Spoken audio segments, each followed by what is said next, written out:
This is Molly Storm from Stowe, Ohio, and you're listening to Barbecue Central.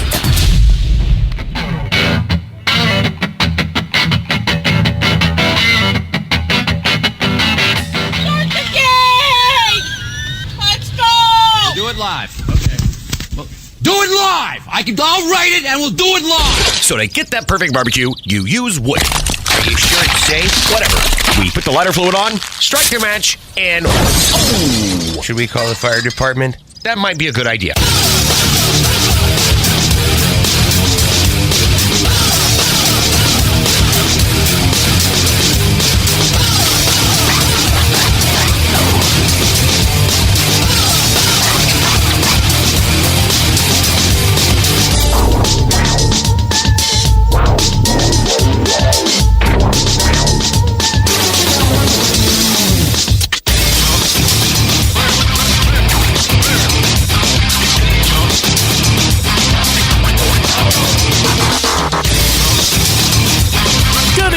And welcome to the Really Big Barbecue Central Show.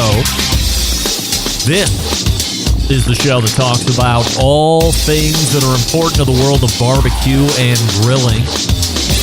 This show originating from the Rock and Roll Hall of Fame city, Bomb City, USA, Cleveland, Ohio, the barbecue capital of the North Coast. I am your program host, Greg Rempe. Happy to have you aboard here on your Tuesday evenings live fire fun and frivolity show. If you would like to get in contact with the show this evening, or more importantly, if you would like to follow the show during off-show hours, here's how you do it. You can get in touch with the show by sending an email to Greg at thebbqcentralshow.com. Follow us on all the social media channels at BBQ Central Show. And be sure to subscribe to the show podcast feed on your favorite podcast platform.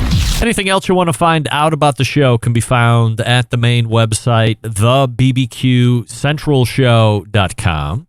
And here's what's happening in case you get the newsletter, which you can grab or sign up for at the main website, thebbqcentralshow.com. There should be a subscribe page or a subscribe portion on the navigation link. Go there, go to the bottom, and you can sign up for the newsletter. You get a little heads up on what's coming up on the show later that Tuesday. It's the first Tuesday of a month and of a brand new year. We've all made it to 2024. Thank God. Here we are all together. And what a better way to kick off the year than by our usual first Tuesday of the month regular guest, Malcolm Reed from How to Barbecue Right. We will talk to Malcolm about the status of all of his different platforms and landscapes across the internet and business-wise. We'll talk about podcast goals for him. We'll talk about YouTube channel goals for him as well, because we all know Malcolm from YouTube, of course. So Malcolm Reed coming up to kick off the new year in grand style. Then we'll go 35 past the hour. First-time guest to the show. Maybe through all of your different live fire cookers, you have longed to come across something that has a oven-esque feel to it, but is also a true live fire cooker. But you can bake, you can grill, you can roast, everything, but in an oven-esque shape, square, rectangular, let's call it something like this. Well, then I have a guest for you. First-timer, an expert in Patagonian barbecue, no less, but now hailing here in the States, Texas, no less, Antonio Montes, Keveri Grills, joins me. You're not going to want to miss it. So first Tuesday of the new year, we already have a brand new guest coming in, which is great. That'll close the first hour, then move the second hour, and you will find, after a 3-month layoff, if you can believe it, Sam, the cooking guy, is back better than ever. Now, there's a good chance we might take the balance of the second hour just to play a little catch-up anecdotally. You know, we never talk about what I have in the outline anyway. We take some questions from you in the instant chat, all that fun stuff. But Sam the Cooking Guy is back and better than ever. 14 past the second hour. I put in the newsletter, and it's sketchy at best. 35 past the hour, or if we're just done with Sam, at some point we have some remaining minutes, and the cards fall in a correct order upstairs from my house. We may or may not have a visit from Division II football defensive back star for your Seton Hill University Griffins. Quentin Posey could be making a debut live in studio. There's a lot of other things that are going on that are probably a lot more fun and a lot cooler than coming down here and hanging out in the Barbecue Central Show studios. I know, shock to you all, but maybe as a 21, 22-year-old, not on the agenda of importance. But we'll see. Who knows what could happen? Now that I've put it out there across the internet airwaves, he could be listening to it right now and going, I'm going to make sure that I allot enough time to jump downstairs. Maybe we have a mashup with Sam the Cooking Guy and one of the elite Division II football talents in the country right now. Who knows? We will have to wait and see. So that's how the show is laying out for you here this evening. Well, the good news is you didn't get to hear me talk except for the intro. Malcolm's in the green room, which is good. And we're going to make pretend like I had one of the most earth-shattering 2024 show open ever. It can only get better from here. We got all year. Are you tired of settling for mediocre grilling experiences? It's time to step your game up. Wait, I had that. Step your game up. Bring the ultimate flavor and cooker to the backyard barbecues. Pits and Spits Charcoal Grills offers the highest quality live fire cooking experience you can get in the market today. Using either wood or charcoal, their solid fuel grills produce those classic flavors you're looking for when you have the time to fire up the grill and cook for family and friends. With a large adjustable fuel tray, you can raise and lower the fire to control and fine-tune the heat. Their take on the very popular Santa Maria style grill. Check them out at pitsandspits.com/BBQ Central. That's pitsandspits.com/BBQ Central, and use promo code when you're checking out, Charcoal Central, all one word. That will save you $150 off any charcoal grill for sale. New year, new you, new $150 savings. If you didn't get a chance to do it over the months of last year, it extends in here to 2024. pitsandspits.com/BBQ Central, and then use promo code Charcoal Central for $150 off any charcoal grill. And then get ready for the fight that will surely ensue, because you're going to have it for the rest of your life, and your kids are going to want it, and maybe their husbands, and why, who knows. In any event, here's what I do know. You can save $150 off Charcoal Central. You go to pitsandspits.com, and remember, as you're spelling it out, it's the double T on the pits and the spits. And then don't forget to add BBQ Central at the end so they can track and see who's visiting their website. No commission for me. Just showing that a show puts them there where we need them to be. That's right. We're back with Malcolm Reed for the first time in 2024, if you can believe it. Stick around. Be right back. You're listening to the Barbecue Central Show.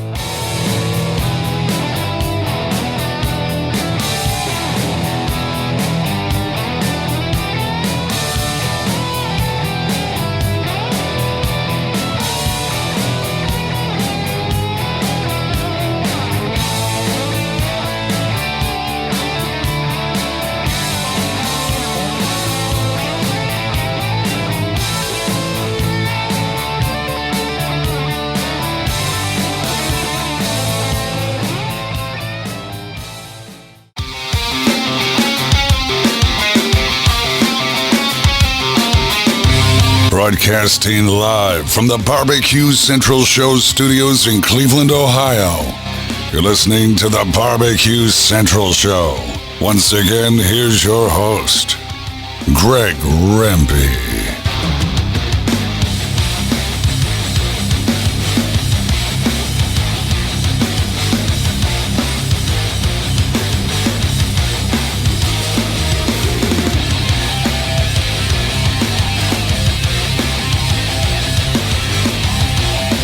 All right, welcome back to the show. Not sure exactly. I think I'm getting out, but I believe I've lost my ability to see chat when I closed down everything and then fired everything back up. So I apologize if you're watching and you're commenting. Probably not going to see that. This portion of the show being brought to you by cookandpellets.com, however. Your number one source for quality wood pellets for all your pellet-driven cookers. You check what they have available for sale at cookandpellets.com, and then, of course, you buy over at Amazon.com, Walmart.com, or Lowe's.com. Same great products. However, incredible shipping rates at those other three websites that cookandpellets.com can get you. We are happy to welcome back our pal for the first time in 2024, Malcolm Reed. I'm praying that the microphone works. All right, we're good. We're good. Happy New Year. Great to have. We have a YouTube poll question of the week that I don't have results actively coming in, but we're going to ask anybody anyway, and I'm just going to make up the percentages. Why not? It's my show, New Year, New Me. The YouTube poll question of the week is this: do you make New Year's resolutions? Yes or no, Malcolm? Oh, absolutely. Yes? Absolutely. Right. I never got into making New Year's resolutions, and I hate to say it, but the older that I get, the more I am more staunch in my belief I should not be making any resolutions, because a lot of the time they just go by the wayside quickly. So what's the New Year's resolution, the main New Year's resolution of Malcolm Reed? I mean, every year I set out to lose some weight, Greg. I think that's important. It don't always happen, but I stick with it for a good little while. So we're going to see how that goes this year. I cut back on the Miller Lights a little bit. Do you have some kind of a lifestyle change that you're looking to implement, or like, I'm going to get up at X time, I'm going to do 30 minutes of cardio, I'm not going to eat all of this stuff I don't know what it takes. I mean, I'm kind of a skinny, meek little man. Anybody could beat me up. But I've let myself go a little bit aesthetically. Maybe it doesn't look like that, but I know how I felt a year ago and how I feel in January this year, and I felt much better, felt much stronger a year ago. So my plan, as of this morning, I was up at it. We're gonna try and introduce some new lifestyle changes that hopefully carry for the long term. But what about you? Anything specific that you're looking to implement? Just to get up and get moving more, man. Yeah. Don't sit around on the couch as much and sit behind the desk all day. That's been, I kind of started it last fall, going to the gym a little bit. Got my son going with me because he's playing football and he needs a little extra working out too. So he started going with me, and we can keep that up this year and we'll be doing good. Lots of folks, Malcolm, did a rib roast for Christmas dinner a couple weeks ago. I was certainly one of them. And I have a decidedly different approach on cooking this thing. I said it last week during the Embedded Correspondent segment, and I'm going to push this through 2024, and I'd love your take on it. When reverse searing the rib roast on a live fire cooker or an oven, but especially on a live fire cooker, there's no need to do the searing part at the end. It actually builds a good crust through the cooking vessel that you're using, even an oven, but definitely a live fire cooker, to the point where it's unnecessary to do this whole searing situation. And while it makes people feel good, the flavor that you think it's adding is probably minimal at best. Your thoughts? I did it both ways over the holidays, and I'm with you. I couldn't tell a big difference. I did the rest it, cook it to the internal you want, let it set for 20, 30 minutes, and then pop it in a 500-degree oven. I didn't notice. I mean, I wasn't crazy about the crust. I always get a decent, if you call it, quote, bark on the outside of a rib roast anyway. I like the seasonings. I put a heavy dose of seasoning on it. And in the cookers that I've used a stick burner. I've used my old hickory. I've used pellet grills.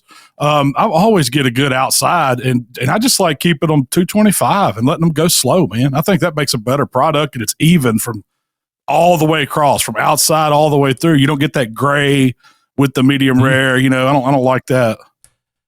I purchased a 16-pound bone-in prime grade rib roast from our in common pal Kevin Green down at the butcher shop, and I put it on at 5:30 in the morning, 225. Everything. I should have lobbed the phone call immediately to you the day before just to check what I was seeing on the internet, because to me, you know, everything's right on the internet. But a large majority of sites were saying, if you want to get it to medium rare, that's what I was shooting for, at a cooker set at 225, you want to factor 45 minutes a pound to get there. And I said, holy shit, well, I got to get up at 5 in the morning on Christmas. Got to get the fire going, blah, blah, blah. I had it planned to go in around 6:30, figuring maybe it would finish, 2, 3 o'clock, pull out, a little bit of rest. At that point, I was still thinking about doing a whole searing problem. Well, lo and behold, 11:45 a.m. rolls around. That bitch is done. So, and I didn't even have a temperature probe in it. And at 11:30, I stuck it in because I figured, well, it should be at some point now where I'm going to want to start to monitor just in case it finishes quick. Well, that thing ticked off at 1:28, and I said, okay, well, we're done. We're done. We're almost way done. So I did something I've never done before. I call it the old Malcolm Reed process, because every time I hear you talking about holding stuff for extended periods of time, double wrapped in foil, just a plain cooler, left the thermometer in it, some towels over it, vented it for about 20 or 30 minutes right off the bat to get some heat off of it, but then covered it up, and there it sat from noon until 4 p.m. I thought the thermometer was lying to me as I was reading it on my fireboard, and it said 138, a little higher than I wanted it, admittedly. But the fiasco that happened to me all day, I figured this thing was effed beyond belief. And I sat there with my nice carving knife, and I cut that first slice off, and it was a nice rosy pink. I wanted it a little less done. But all in all, for a nightmare that I thought I had on my hands, everybody raved about it. I knew I had it right because my mother-in-law said, I'm not going to eat any of that. It's too bloody for me. Put mine in a little bit longer. So I knew, and then you're right. Color from top to bottom. I didn't sear it. So this is what's changed my whole mantra in 2024. I'm telling people, skip the searing part on the reverse sear in a live fire cooker in the oven, because you can build crust, as you were just talking about. So not to bore you to death with my Christmas almost tragedy, but to me that proves it. I know if I would have seared it, how much of a taste would it have added, or texture would it have added, because it's only on the outer side and you have a big hunk of meat on the inside that's not getting the benefit of that. Steak's different, obviously. And I had a nice flavor, and I didn't run the risk of over-searing it where now you have the banding and color in the meat, which you don't want. I had a nice top-to-bottom color, and so if I can get you, and it sounds like you're right with me, to champion the non-sear, I think we have a chance to tell these big heads, stop disseminating the crap information. Get that big stuff out of here. No, absolutely. I would definitely will not sear. I don't think you need it at all. Yeah. I feel the only thing you're going to do is burn some of the outside of it, because that's what happened to me. When I popped it at 500 degrees, the herbs, the seasonings that I had kind of built the little crust on the outside low and slow, just wanted to burn up. And when I could taste the difference, they were actually a little bitter, and I didn't care for that. So I'd rather have that low and slow. You know you're going to nail the temperature, hold it just like you said. I think that's as important as the way you cooked it is the way you hold it and let it sit there and rest.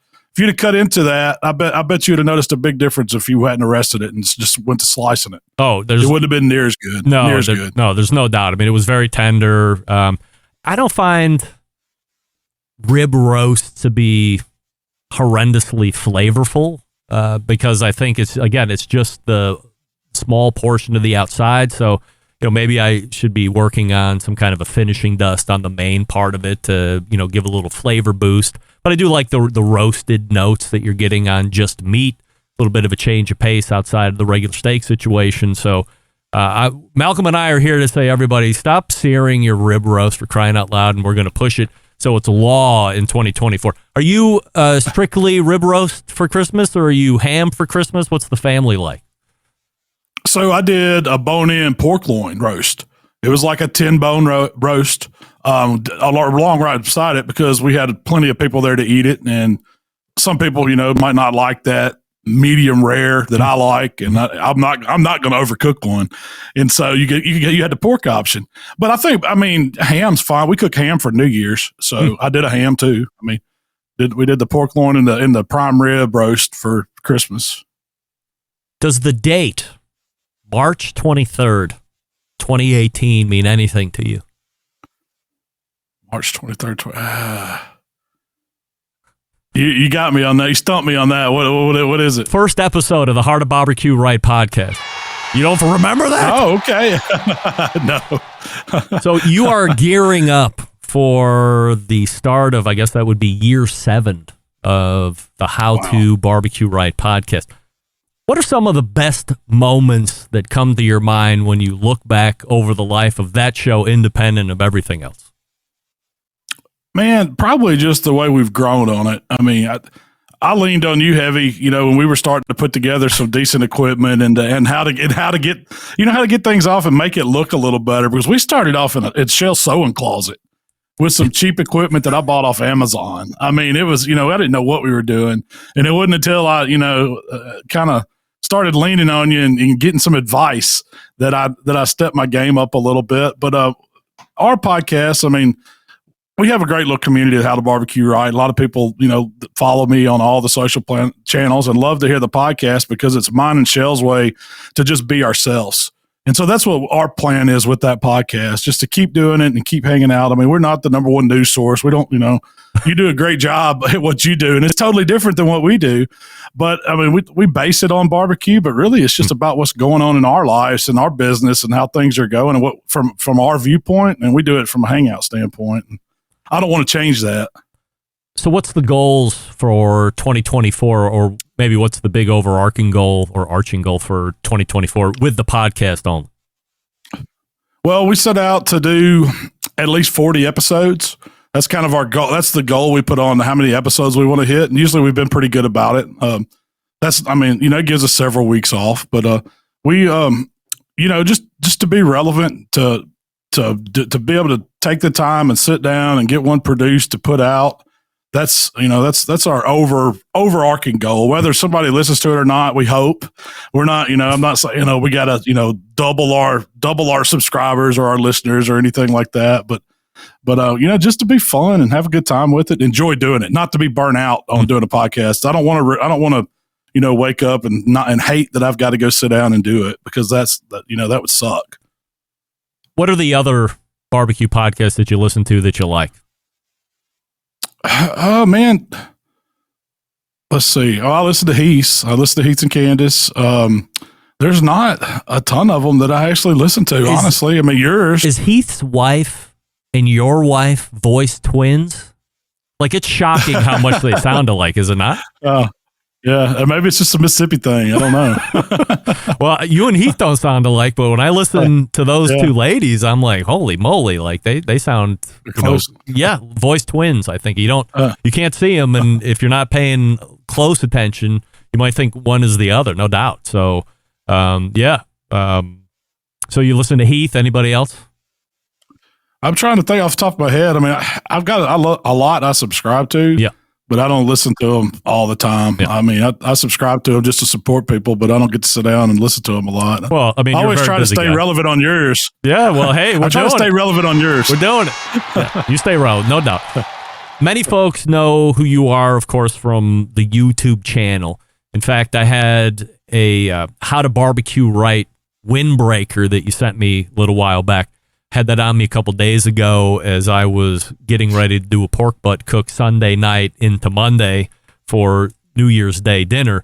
When I come back inside the house, my middle daughter, Maddie's boyfriend, sees me. His name's Steve. He's like, "Hey, How to Barbecue Right windbreaker?" I said, "Yeah." And he said, "That's Malcolm Reed. I watch all of his videos." I said, "Oh, yeah?" And he said, "Yeah." I said, "I know Malcolm Reed. I could text him right now if I wanted to." And he's like, "No way." And I said, "Yes." So, long way to go to say you've reached so many people, and it's to a point now where it's crossing over in my real life. Yeah, I had no idea that this guy was a How to Barbecue Right fan, and then he sees your branding on me, and he's telling me how big of a fan he is of you. Have you and Rochelle talked about plans and goals in 2024 for the YouTube channel specifically? Well, it's kind of, I mean, we do it as a whole. So we know YouTube we use YouTube for long form content, and we always want to try to hit, it'd be great to hit 26 long form contents the way we roll our schedule, but it doesn't always happen. So if we get 22 to 24, we're good. Of course, you want to grow the channel, but you just have to be relevant and watch it. And I mean, a lot of people are doing the style of videos I'm doing now. When I first started out, it wasn't that way. And I kind of adapted, and then people see it and they start following, and they start doing it, and they start having success. So we have to find a new way to kind of not reinvent ourselves, but to still be relative on the content. And I think a lot of that now is it's not being so Food Network personality. You just got to be yourself. I think people watch my stuff because they feel like they're hanging out with me. And it's because that's just the way I deliver. I don't know. I mean, it's not fake or anything. It's just how I am. So I want to be more genuine. I don't want to come off as being fake or something like that, a different personality than I am. So as long as I can keep that going, that's a big goal for our channel. And Shell calls me out on all the time. And it is hard, Greg, because like when I do TikTok short form stuff, that's a little more campy. It's a little more, I get kind of I wouldn't say out of the box, but I'm not always myself. And she sees that and she's like, you don't want to be like that. Don't bring that over to YouTube. People watch YouTube because they want to watch you. And so she calls me out on it, which is great. I need that. Yep. I need that direction because it's easy to get stuck and it's hard switching back and forth. I mean, it's a challenge for me, but I love it. I still have fun doing them or I wouldn't do it. Rumor has it you might consider running for mayor of Hernando down the road. I don't know about that. All right, let's end with this. No. I'm sure you knew it was coming. Maybe you did. It's been a few weeks since we've gotten any new update from that Memphis festival that's going on this coming year. But there were new news items that came out after yours and Heath's appearance in December. One of those mentioning the fact that money is introduced now. There's going to be a $250,000 total prize purse, $50,000 going to the winner. And my speculation is that there's probably more money to be made. I'm going to assume it hasn't come out yet. It's going to be like a Memphis and May style. So you're going to have to win a category. That's going to get you money. And then if you win it, you're going to get the $50,000. So it's probably $50K plus in potential winnings for the winning team. So as we sit here today in 2024, which is rapidly coming to a close, how does that total prize purse and overall grand championship amount grab you now since we didn't know it in December? It sounds pretty good. I'm not going to lie. It's getting some attention, man, from people I'm talking to. It's not just me. I mean, when you start throwing money out like that, where you've got a chance to walk away with a serious payday, I mean, the World Championship's great. Don't get me wrong. I love Memphis and May. I've cooked it a lot of years, but I haven't sent my money into anywhere. I'm kind of waiting and seeing and talking things over. So I don't know. I don't know where I'll be. But man, that's $50,000 for a grand. That's pretty stout. Yeah, well, there's no doubt about it. I think a couple different things here as we wrap up. I think there's still a pretty large of well-known contingent that's probably going to stick with Memphis and May this year, even with the money being introduced. 1B to that, we still don't know format, don't know judging. That's a pretty big deal, especially you're a competitor, so you want to know that before you would just sign up, right? So, assuming I'm right in this scenario, this would be the year, Malcolm, to go first year, knock it down. There's going to be, I'm not saying that the talent pool is diluted, but guess what? Fuck that. There's money to be made. And if there's going to be some heavy hitters that feel a need to stay attached to Memphis and May this year or the year following or whatever, and maybe you don't have the same attachment. We know Rochelle's not necessarily on the side of Memphis and May having good feelings about it. So you pop over there, you win $50K plus, and who knows what the fee is. It's probably not going to be worse, probably going to be less. So your cost out of pocket might be a little. I mean, this could be the year to make a switch. That would be huge. Well, that's, those are all things that I'm weighing because, I mean, I don't think it's going to, I really don't think how much it's going to cost to cook that one's going to be near as much as Memphis and May. I don't think you would have the same rentals. I don't think you would have, it's not the same contest. It's, It's going to be pretty much a meat contest, it sounds like. I want to see more. I want to see more of how it's laid out, how it's structured. I'm really interested to see how a city's going to pull off 2 major events like that same weekend. I mean, it's going to split the contest pool. So either you're going to have, they're counting on a lot of people driving in from out of town. They're counting on a lot of, I mean, we only have so many judges in the area. A lot of the judges don't like judging Memphis and May because they have to pay to judge it. So are we going to get the good judges over at the new contest? And Memphis and May is going to have a bunch of freshly trained judges. And so, I mean, there's going to be, you're talking a major split of a contest. So it's, it's still a lot up in the air. Wow. It continues to be all the rage here as we continue to follow it. And it's January now, and May will be here before we know it. So a lot of this information from that new festival needs to get released ASAP for a lot of the big name teams to decide, if they haven't already committed to Memphis and May, which way they're going to run. Look, this is Malcolm Reed. You know him, you love him. HowToBBQRight.com is his website. You can subscribe to the YouTube channel, which 1.67 million of you are already doing as of yesterday around noon when I was checking it. Malcolm, always appreciate the time. Appreciate you battling through the technical issue and coming in through the Bat Channel line. And we will see you in the Lovers Month of February. Yes, sir. We're going to have a good 24, Greg. No Looking doubt. forward to it. All right, pal. Malcolm Reed right there. My guy.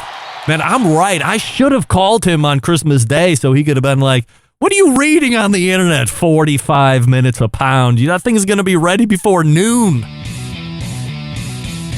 I never want to overstep. I have such access to these big name stars. I never want to overstep. I don't want to send that one extra text message where the guy's like, leave me alone. Antonio Montez is ready to go from Keveri Grills. So stick around. You're going to be learning about a new piece of live fire equipment that just might earn a spot in your backyard. Before we get to Antonio, talk to you about our pal Primo Grills. Our pals over at Primo Grills, of course. Nick Bauer and the gang out there in Illinois. Did you know this? Maybe I haven't talked about it because I figured this is something that is well publicized and well known. Aside from some ancillary pieces, 100% made and manufactured right here in the good old US of A. Yeah. If that matters to you, because a lot of you talk about American made this, American made that, there isn't another ceramic grill that's made here in the States. Primo is right there in Illinois. You can go to the factory. You can see how it's made. You can see all the different size ovals. They had, when they did the big customer event last year, in one of their furnaces, they put the Primo and then all the other ceramic cookers in the kiln. And then they fired it up to, I forget what it was, 2,800 degrees or whatever. Open it back up after firing. The competition has either melted, exploded, or done horribly well in keeping its form under that heat. And the Primo unfazed, because that's how it's cured and fired. So it's the best of the best in ceramics. Again, American made, that works for you. Only sold through dealers. So you have to go to primogrill.com and find a dealer near you. And then you go to that dealer, you check out all the different size ovals, you buy the one that's best for you. I will continue to recommend the XL at a minimum because it's got some great space. I did a huge steak cook, which I'm going to talk about second hour, where I put in the separator. I had the non-coal zone where I was just kind of keeping the steaks warm, ready for the sear. Then I had the other grill grate flipped upside down, closer to the coals. And I had the divider in. That thing was raging hot, so got a nice sear on it. I know Chris Young says we don't want to sear it too hot because you can burn, but I'm quickly flipping. They were perfect. The Primo's great. You got to get them. Primogrill.com. That's primogrill.com. We are back with Antonio Montez from Keveri Grills. Stick around. We'll be right back. You're listening to the Barbecue Central Show.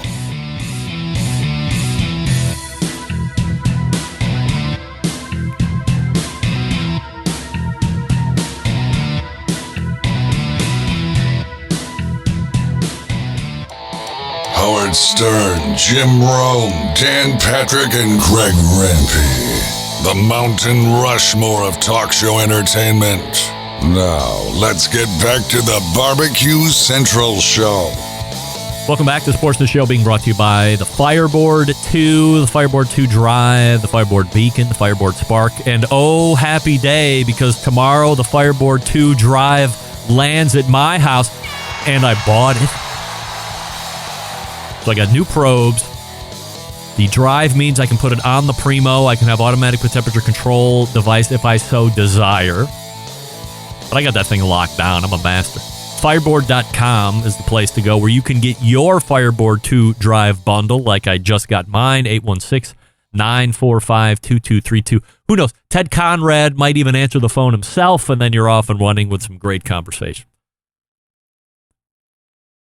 What will the live fire industry bring to us in the form of cookers this year? We've seen the traditional kettles, the gas grills, pellet cookers have dominated recently. We have seen some combo units come out in 2023 as well that hope to change the game. But what about something that can be used both as a live fire cooker and an oven and pretty much everything in between that isn't a ceramic cooker? My next guest doing that right now, and we're going to learn all about him and the Keveri grill. We're welcoming in Antonio Montes. Antonio, how are you? Good, and you? I am absolutely fabulous, Antonio. Appreciate you joining us here this evening. And I apologize, I'm a little behind. We had a few technical issues right at the top of the show that we're working through here. Nevertheless, we are back and better than ever. Before we get into Keveri grills and your background, all that stuff, we're asking a YouTube poll question of the week, all guests and everybody watching the show. Do you make New Year's resolutions, yes or no? Yeah, sometimes. This year, yeah, a few. Yeah. So I don't know if that's valid. What's the main Antonio Montes New Year's resolution?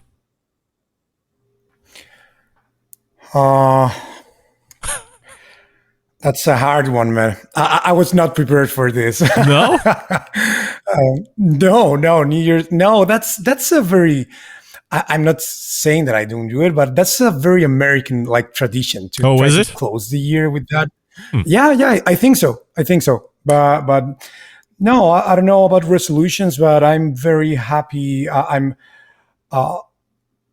very grateful of the changes that this year has proposed me, as a person. I have moved a lot. I have moved from a different city. Well, I'm from Chile. I'm now here in the U.S. Now in Austin. I was in Miami. So all those changes have helped me a lot. So that's something I'm very happy. 15 years ago, I made a New Year's resolution to not make New Year's resolutions, and I've been victory ever since. How about that? All right, so that's a good one. Yeah. So as you had mentioned briefly, you have done quite a bit of traveling, and as the accent might indicate, you're not a native of Austin, Texas at this point. You never know, but I'm taking a stab. Yeah. So you mentioned Chile, where it all starts. So how about a quick personal background on you and your experience growing up with live fire cooking? Sure. Yeah, no, I'm very fortunate about it, actually. As you suggested, right, I'm not a native speaker, not from Texas. I'm from Chile. I grew up between countryside and city. That's something very special. If you like cooking, if you like fire cooking, in Chile, the grilling tradition is very, as you would say, it's like Patagonian, like the open fire, cross-lamb asado, chimichurris, peveres. That's not very well-known sauce here in the U.S., but Keveri is amazing. And also, I grew up with a water smoker, and that was very weird at the time in Chile. So having the countryside and city, having the open fire and the water smoker, bullet smoker kind of thing, really, I was very lucky. To have that different visions, So that was pretty cool. But yeah, well, about me, when I finished my business and administration studies in Chile a few years ago, I am also a musician. So I took a year off to study music and to cook more, and that was all that I was doing that year. And I didn't know that I was going to end up designing reels, honestly. But one thing led to another. And yeah, it's a true story. But one thing led to another. And I fell in love with it. I started to realize the things that I was missing in the equipment that I had at the moment. I realized the things that I wanted as a creative guy, as someone that like cooking as someone as an expression, you know. I love brisket, I love spare ribs, I love the cross lamb asado, but sometimes I love just like being myself, try to create new things, and I wanted a very different cooker for that. So yeah, that was a beautiful journey of 2.5 years of trying to create something unique that allows me to be creative while cooking. So yeah, that's kind of a short part of my younger self story. Who's the most notable Chilean live fire cook to you? Well, it's difficult now at this moment. I love what Matias Arteaga is doing. Matias Arteaga is an incredible live fire cook. You can check it out on Instagram. He's he's a roots guy here, like very open fire, fish, veggies. I love I love when cooks, pitmasters, chefs, or at-home chefs start going into more like when they start doing the same amount of veggies as the and protein, like trying to keep those at the same level of trying to discover what the nature is providing you. So, and he can do that so well. It's unbelievable.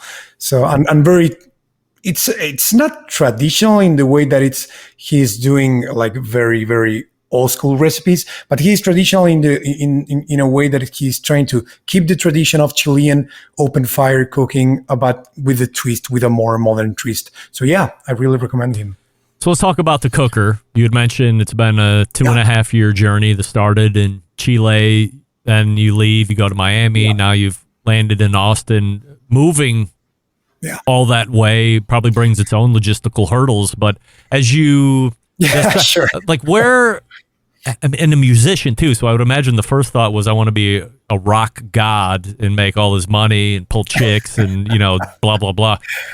So where does the cooker come in, and when do you get into grilling business? Well, I have been cooking and grilling my whole life. So, and I have been the kind of guy that likes to disassembly and put things back in order and try to. So I have been always like that. So at the moment I was very surprised that I ended up doing this, but now I look back and I think it was always there. So, but yeah, being the musician, I think that I'm on the other side. I'm more the nerdy side. I love jazz and blues and non-instrumental music. So yeah, probably I would love to do that for a living, but I don't see myself as the millionaire rock guy. But I would love to. Yeah. So yeah, but somewhere along the road, when I was probably 25, and I started doing these prototypes, I started. Some people think that I like I woke up someday and it was like, okay, I want to create the first multi-purpose charcoal oven. That's the Keveri H1. But it was not like that. I was cooking a lot. I was very frustrated with the design of the classic smokers or kettle kind of grills. The spherical design of it was very frustrating for me. Like heat goes up, so to open something that you open up, you're going to lose all the heat. You just have one rack. If you put a second one, it's very like it's not very sturdy. So a lot of those issues for me were huge issues. I love to cook for 2 or 4 friends, but sometimes I would like to cook for 20, 30 people, invite all my friends, family. And that design was not very efficient. It was not easy to put a lot of food. It was not easy to refuel. So I think that something there was the first spark. Like, I think I can do something better. Then, I realized that some of the things that I would love to was to create something better insulated that was more efficient, also with the shape that allows you to do a lot of things at the same time. So I started thinking about ovens. It was like, okay, we have been doing this since forever. Like, if you want to do more things, you have to level up. You know, you have to put more levels. You have to, if you want to be more efficient, you have to isolate better. So I started working with thermodynamic experts, with some chefs, with some pit masters, with some friends, and I started to design something that's great for. I was designing with them, but thinking about me and my friends. Like, how can we do something better that chefs will love, that is incredibly efficient, extremely easy to use. But at the end of the day, it's for me. It's like for a common guy, and it's going to be easy for you. So that was the start of the journey. So the Keveri H1 for me became like a project. A very important project in my life. At first, I didn't know that I was gonna make a living out of this. It was made for me, but I was loving the process. I was loving the result. People was loving the result. So that was pretty cool. And so. Well, now talking about the product, the Keveri H1 is now what we call the first multi-purpose charcoal oven. It has, for me, the most important aspect is versatility. Like, if you want to have something cool for your house, it has to be versatile. That was, for me, so important. So we created a range of heat with these different prototypes. I prototyped like 8 different prototypes in these 2.5 years, with different isolation, with different materials, different thicknesses, different densities, different like main designs, bigger, smaller, rounded, squared, and that was pretty cool. And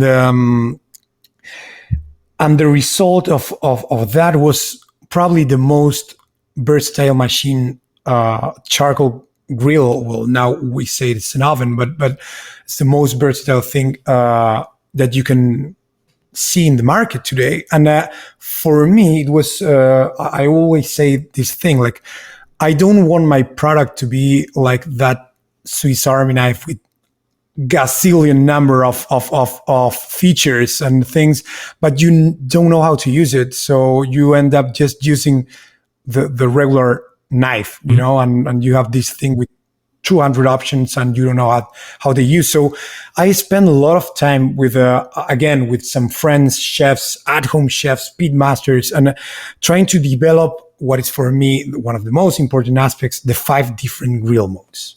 You have 5 different grill modes that allows you to transition perfectly between different styles of cooking into different fire cooking appliances. Like, if you light it on the low and slow mode, you have a professional vertical insulated smoker. If you light it in the classic mode, you will have a wood fire oven or a charcoal grill. If you light it in the baker's mode, that's all about baking sourdough, artisanal bread. If you light it in the fast grill mode, this is very cool. This is very new in the US, and you will have a high temperature charcoal oven. That's a very prestigious product that a lot of Michelin star restaurant uses, but the Keveri H1 is the only one that allows you to do that in your home. And then you have the pizza mode that, of course, allows you to cook pizza. It's very cool to be able to cook pizzas in 2 minutes, like Neapolitan pizza, or 5 minutes New York style. So that was very important for me. And the reason, sometimes people tell me why do I want something? Like, I don't do that kind of things, like that amount of things. Yeah, probably now, but but what I love about cooking is the journey, So now you're doing pizzas like everybody, like pizza is the trend. But tomorrow you're going to be back into smoking. The day after tomorrow, you're going to be, I don't know, doing Asian. Then you're going to be doing sourdough, and then back to pizza, and then back to, so it's cool to have an appliance that's going to help you in your creative journey, I think. Yeah. The website, if you want to check it out as we're talking here, is keverigrills.com, Keveri grills.com, and you can follow them on Instagram, keveri.usa, which is a place you can go to follow them along through Instagram and social media. So you've done a pretty good job at painting the mental picture of what this unit actually looks like. We've talked about the function. When you talk about the grill modes, just to drill down a little bit more, so is that the intake and the exhaust setting? So you would set 1 to 1 or 2 to 2, 3 to 3, and you get through it there. And it just, you have it dialed in to the point where as long as you set the fire and you put it on these numbers, you're going to get to X temperature regardless, or there fluctuation in there? Yeah. So actually, that's a great question. The Keveri H1 is very well isolated. So you are isolating a lot of external factors. So we can trust, it is not a perfectly exact science, but we can trust a lot on on how the air will function inside, and how it's gonna work in terms of temperature, So what we did is to create these 5 different grill modes with different temperatures, and you have the same air intake, the same exhaust that you will see on many of the ceramic grills or kettle grills. But we have done a great job telling you what you have to do exactly to use that grill mode. So you open the manual, or you can watch the free masterclass we have on YouTube with a lot of different videos of 2 minutes or something like that will tell you everything you need to do. And if you open the manual, for example, you open low and slow mode, it will show you some reference, like some recommendations on what to do on the low and slow mode. Then you will have 5 steps that will show you what to do and where, in which number of the exhaust and air intake you have to put it at exactly what moment, and it's going to be very easy. Actually, if the process is the following, like you open 4 and 4, that it's in the air intake and the exhaust, that is the maximum airflow possible. Then you have a charcoal box that is extremely easy to use. Actually, it's the only charcoal grill, I think, that I know that you can access the fire anytime. So that's very cool. You put the charcoal inside, you put a fire starter just below it in the ashtray. So it's kind of like a chimney starter, but built-in chimney starter. Then you put everything inside. You don't have to light the fire outside. And then you light the fire starter. If you want to go faster, you can open the top door for a few minutes. Then you close it. And once when the temperature, the thermometer indicates that it's kind of 30, 40 degrees below your desired temperature. Let's say you want 200 degrees, you are 160. You just put in the bottom intake in 1, in the top intake in 3, and it's going to get there in a few minutes, and it's going to stay for a very, very, very long time. So that's, with a few minor difference between the grill modes, that's the main idea. So that's the way it works. What are we looking at from a price point? It's $1,400 now. Yeah, that's the retail price.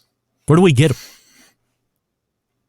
we have now. Well, we just started selling with a great dealer in Texas and a few other states. The guys from Maple Distributing. That's very cool. If you are in Texas now, it's easy to look for it because that's the first state we started selling. But you can go to our store, to our webpage, keverigrills.com, find the dealer, and you can look for your closest dealer. We are going to be uploading new dealers every week. So we are growing.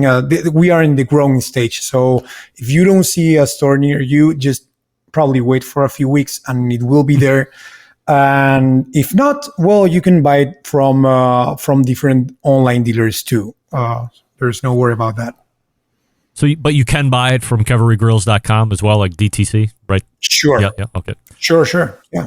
H1 is what's currently available. Are there plans to make an H2 or a XL H1 or something along these lines? We have a few plans. We're going to be having a few launches that are going to be great. Just for the listeners to not be worried about it, it's not the H2. You can buy the H1. So yeah, sure, there will be an H2, but in a few years from now, I believe. So yeah. What's the biggest company goal for this year? I know we talked about resolutions and all that nonsense at the beginning of the interview, but what would you like to see by the end of the year? Well, I think that this year is all about trying to get there, trying to be near you. Like we are just starting this more business to business business model. We were only going direct a few months ago. So now we're trying to cover. We're going to cover more territory. We're trying to make it easier for you to check it out live, to go to a store, to touch it. A lot of people, this is a new product. It is a new brand. So I can get it when a lot of potential customers are asking about asking about a lot of questions. I'm trying to feel it. It's really like good quality. Yeah, I can get that. You haven't seen it. So my mission is to try to put it out there to people to test it, to check it out, to touch it, lift it. So all those things. You have any plans to do NBBQA or the HPBA Expo or anything like that? Trade shows? Well, we were at the HPB Expo. When? Now this year they are last year. What? Well, last year with 2024 in Louisville. Yeah, we were there. Yeah, I was there. We drove. Really? Yeah. No, you missed it out. Really? Were you outside? It was cold. Maybe you didn't. We were outside. Oh yeah, I was hanging out with the guys at Fireboard. Oh man, you missed us. That was pretty cool for us. We went well. Yeah, it was really cool in a number of different ways, like freeze your ass off outside. Yeah, yeah. It was. We were taking turns on who was buying the coffee. Inside just to grab a few more degrees. Yeah, no, it was crazy cold. But this year, what I know about it is that there's not going to be an outside exhibition on the HPBA. So it's difficult for us, a new brand, to show a product without showing the product. So I'm not sure if we are going to be there. But yeah, we are looking for more shows. As I was telling, we are looking to amplify the Keveri effect. So to be on those shows makes sense, a lot of sense. Here he is, the guy that's created the Keveri Grill. It's Antonio Montes, new friend of the show, the website keverigrills.com and Instagram keveri.usa. Follow them there, and we'll be anxious to track his progress here through 2024. Antonio, appreciate the time tonight, the background, and explaining how the cooker works, and continued success. Greg, thank you for the invitation. It was a pleasure talking to you, and thank you for the invitation. I hope to be here anytime. I don't know. Absolutely. I don't know when. Appreciate you coming on. Okay, have a great night. You too. It's Antonio Montes right there talking about the Keveri Grill. So, as he said, great quality, but I can tell you all about great quality. You got to touch it. You got to feel it. I get it. Now we're in the growth phase. Grow the dealers. Maybe we'll find one at Hartville Hardware at some point soon enough. Who knows? I'll have to shoot him a note. Steve, are you listening, Steve? We want to get one in to Hartville Hardware on the Grill Center. I'll make the intro. All right, we're way behind. I have no idea how I'm going to catch up here, but we're going to make an effort. And I'm going to hope that line 3 works for Sam the Cooking Guy. Line 1 did not work for Mouth. Anyway, we're going to close the first hour. Stick around. We'll be right back. You're listening to the Barbecue Central Show.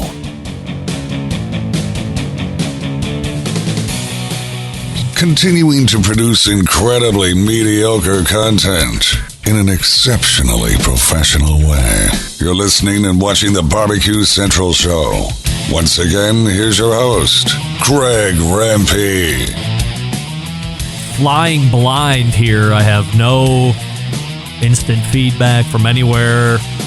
No idea what the YouTube poll question is like, although before everything went to crap, 75% of you were saying no, you did not do a New Year's resolution. I'm going to assume it didn't squeeze back to a 50-50, but who knows? I don't even know if I'm on. I don't know. Recording. It's a podcast first. We thank Antonio Montez for joining us. KeveriGrills.com, the website. KEVERI Grills.com or Instagram, Keveri.USA if you want to check them out there visually. I'm interested in this cooker. I'm not going to lie about it. I think it makes a lot of sense. I think having a commercial-grade charcoal oven makes a lot of sense. I know you can say, well, that's what you got a grill for, but it sounds different. I'm interested. I'm not going to lie. I'm interested. Let's point to the second hour. We will have what we call an abridged second hour open. Refresh libations, and we'll be back in just a few moments. You're listening and watching the Barbecue Central Show right here on the Barbecue Central Network.